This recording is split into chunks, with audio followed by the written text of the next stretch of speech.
အားလုံးပဲမင်္ဂလာပါဒီနေ့တော့ကျွန်တော်တို့တွေပတ်တတော်နဲ့စကေးကြအောင်ကျွန်တော်တို့ရှင်းပြမယ်ပေါ့နော်ပတ်တတော်နဲ့စကေးကအတန်9တန်နဲ့ဖွဲ့စည်းထားတဲ့စကေးဖြစ်ပါတယ်အဲ့တော့ကျွန်တော်တို့တွေပတ်တတော်နဲ့စကေးကိုရှင်းမယ်ဆိုတော့ကျွန်တော်တို့ minor chord တစ်ခုကိုအရင်ဆုံးယူမယ်ပေါ့နော်အဲ့ဒီမှာကျွန်တော် A minor ကိုယူမယ် Okay နော် A minor ဘာမှရှိလဲ1 3 5ဟုတ်နော် guitar fret 5ခွက်မြောက်မှာရှိပါတယ်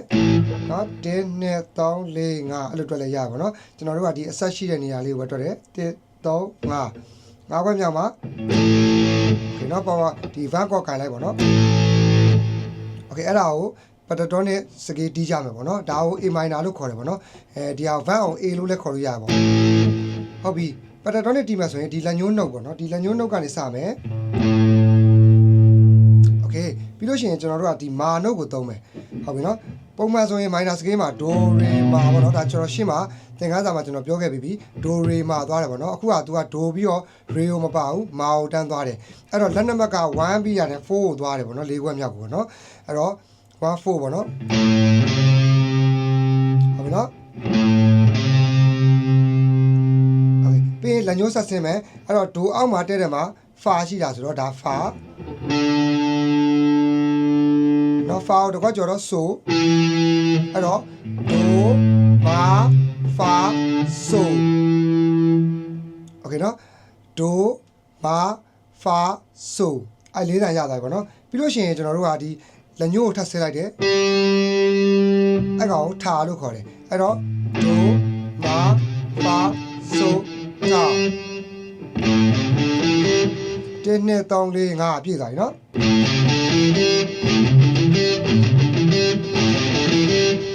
โอเคเนาะ do ma fa so tha โอเคအဲ့ဒီဟာကိုကျွန်တော်တို့က update နောက်တစ်ခုထပ်တီးမယ်ဆိုတော့ဒီမှာထာနေရာမှာကျွန်တော်တို့ကဒါထာပြီးရင်ဒီမှာ do လာမယ်ပေါ့နော်တကွက်ကျော်လိုက်အဲ့ဒီကနေစတီးမယ်ဒီနော်လေးကျိုးရဲ့ဒီမှာခုနှစ်ကွက်မြောက်ကနေစတီးတယ်ပြီးလက်ညှိုးဆင်းမယ်ဒါကမာပေါ့နော် do ma da fa ဟုတ်ပြီနော်ခုနအပွားနှုတ်တိုင်းမှာသွားတာပြီးလက်ညှိုးဆက်ဆင်းမယ်ဒါဆိုပြီးလက်သားအကွက်ကိုသွားမယ်အဲ့ဒါထာအဲ့တော့ပြန်တီးပြမယ် do ma fa so ta ပြီးတီကျိုးအောက်ဆုံးတီကျိုးက do ပြန်တီးလိုက်โอเคနော်အော်တိတ်ကနှစ်ခုပဲကျွန်တော်တို့တီးတာပြန်တီးပြမယ်အပေါ်ဆုံးကနေ do ma fa so ta နောက်တစ်ခုအောက်ဆုံးက do အဲ့တော့ကျွန်တော်ပြန်တီးပြမယ်နောက်ပြီးရင်အောက်ဆုံးက do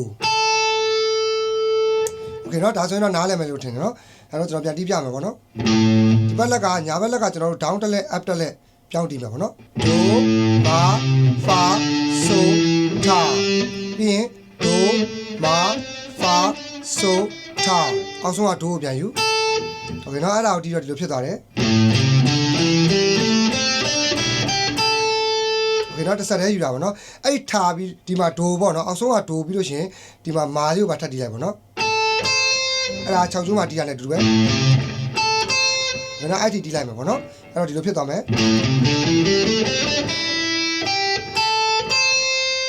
โอเคเนาะ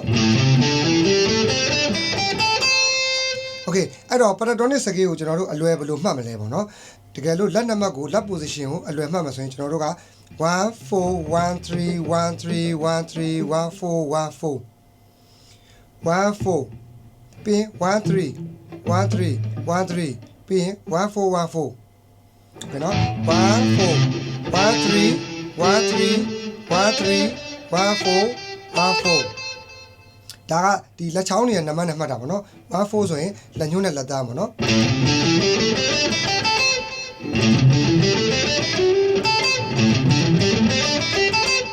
ဟုတ်နော်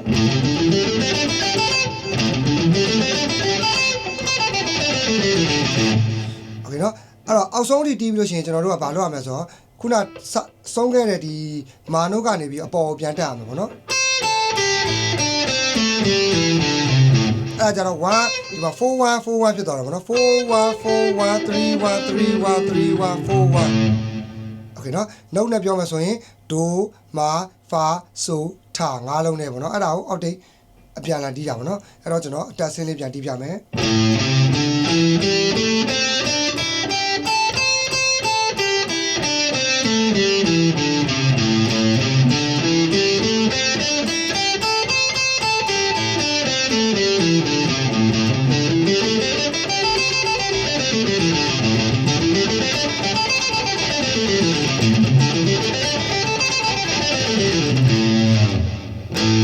အဲ့ဒါက A minor pentatonic ဖြစ်ပါတယ်အဲ့တော့ကျွန်တော်တို့က A minor pentatonic ကိုမတီးချင်ဘူးဆိုရင်ကျွန်တော်တို့က G ကိုသွားတီးမလား F ကိုသွားတီးမလားအဲ့ဒီ shape တိုင်းပဲသွားတီးလို့ရတယ်ပေါ့နော်ကျွန်တော်ဒါ G မှာတစ်ချက်တီးပြမယ်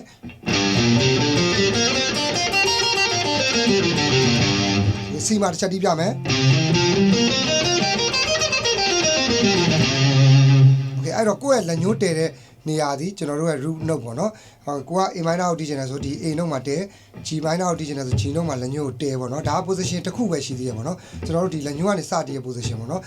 အဲ့ဒါအောင်မှကျွန်တော်တို့က position တွေအမျိုးမျိုးချဲ့ပြီးတော့လေ့ကျင့်လို့ရမယ်ပေါ့နော်အဲ့တော့ကျွန်တော်တို့ကဒီဟာလေးကိုလေ့ကျင့်ထားဖို့လိုပါတယ် Okay အဲ့တော့ကျွန်တော်တို့တွေဒီဟာလေးကို A minor မှာတီးကြည့်မယ်ပြီးရင် C မှာတီးကြည့်မယ်ပြီးရင် G မှာတီးကြည့်မယ်ပေါ့နော်ဘာလို့အဲ့လိုတီးတာလဲဆိုတော့ကျွန်တော်တို့က A minor ဒီအလယ်မှာရှိတယ် C ဒီမှာအကွက်အစိမ့်မှာရှိတယ်ပြီးရင် G ဒီအကွက်အကျဲမှာရှိတယ်အဲ့ဒါကြောင့်ကျွန်တော်နေရာ3နေရာလေးလေ့ကျင့်ပေးမယ်ပေါ့နော်1 2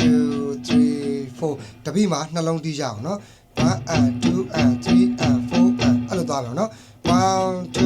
3 4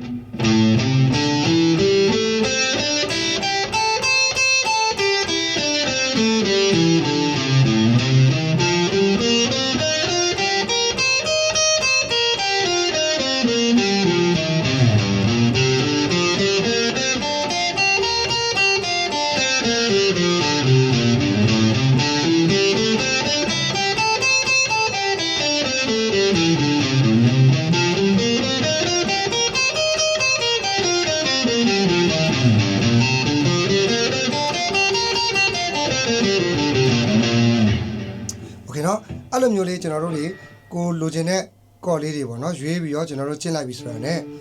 ကျွန်တော်တို့ဒီ pentatonic scale လေးကိုရရှိသွားမှာဖြစ်ပါတယ်အဲ့တော့ဒီသင်ခန်းစာလေးနဲ့ပတ်သက်ပြီးတော့နားမလည်တာရှိရင်ကျွန်တော်ကိုပြန်ပြီးတော့မေးထားလို့ရပါတယ်အဲ့လိုသင်ခန်းစာအသစ်တွေကိုလည်းသိရဖို့အတွက်ကိုကျွန်တော် channel ကို subscribe လုပ်ထားပေးပါ Okay ကျွန်တော်သင်တန်းကလေးတွေကိုလည်းကျွန်တော် lesson လေးတွေနောက်ပိုင်းဆက်ပြီးတော့တင်ပေးသွားဖို့ရှိပါတယ်ပေါ့နော်ဟိုကျွန်တော်ဒီရက်ထဲမှာအရင်အလုံးမအားလို့ကျွန်တော်မတင်ပေးနိုင်တာအတွက်လည်းတောင်းပန်ပါတယ်အဲ့တော့နောက်ထပ်လာမယ့် lesson တွေမှာကျွန်တော်တို့တွေပြန်လည်ဆုံတွေ့ကြပါမယ်နော်